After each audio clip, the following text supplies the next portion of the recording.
নানান জল্পনা কল্পনা শেষে অবশেষে 10 লক্ষ টাকা কাবিনে প্রেমিক সাইফুলের সঙ্গে বিয়ে হয়েছে আমরণ অনশনে বসা প্রেমিকা সুমি আক্তারের।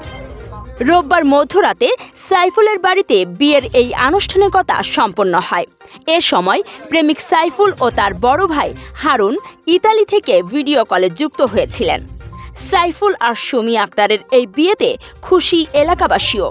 রাতেই এলাকাবাসীরা একত্রিত হয়ে মিষ্টি বিতরণ করেছেন এবং সাউন্ড বক্স বাজিয়ে আনন্দ উদযাপন করেছেন। এর আগে গেল 14 অক্টোবর দুপুরে প্রেমিক সাইফুল অন্যত্রে বিয়ে করার খবর শুনে ভোলা সদর উপজেলার ভেলুমিয়া ইউনিয়নের টুমচর গ্রামে সাইফুল ইসলামের বাড়িতে গিয়ে আমরণ অনশনে বসেন প্রেমিকা সুমি আক্তার। ঘটনার পর সুমিকে দেখে ঘরের পেছনের দরজা খুলে নববধূকে নিয়ে পালিয়ে যায় সাইফুল। কোনোভাবেই যখন সুমিকে ম্যানেজ করতে পারেনি তখন তাড়াহুড়ো করে বাংলাদেশ ছেড়ে ইতালি চলে যায় প্রেমিক সাইফুল ইসলাম। আমার মাইরা তাদের প্ল্যান ছিল আজকে আমার মাইরা বাইরে পাল্লা দিয়ে তারা পালাইছে, দরজা আটকে তালা মেরা পালাইছে।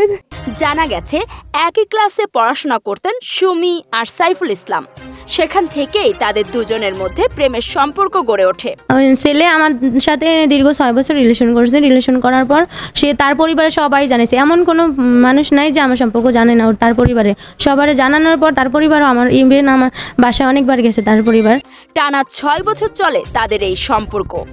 ভোলা শহরের হোটেল বে আইল্যান্ড, রূপসী সিনেমা হল এবং বাংলা বাজারে অবস্থিত রেস্টুরেন্ট কুড়েঘর সহ বিভিন্ন জায়গায় সুমিকে নিয়ে সাইফুল শারীরিক সম্পর্কে লিপ্ত হয়।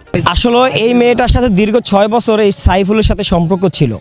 এক পর্যায়ে সাইফুল যখন বাইরে যায়, বাইরে যাওয়ার আগেও মেয়ের সাথে ফিজিক্যাল রিলেশন এবং মেয়ের সাথে যত ধরনের অপকর্ম আছে সব ধরনের লিপ্ত ছিল।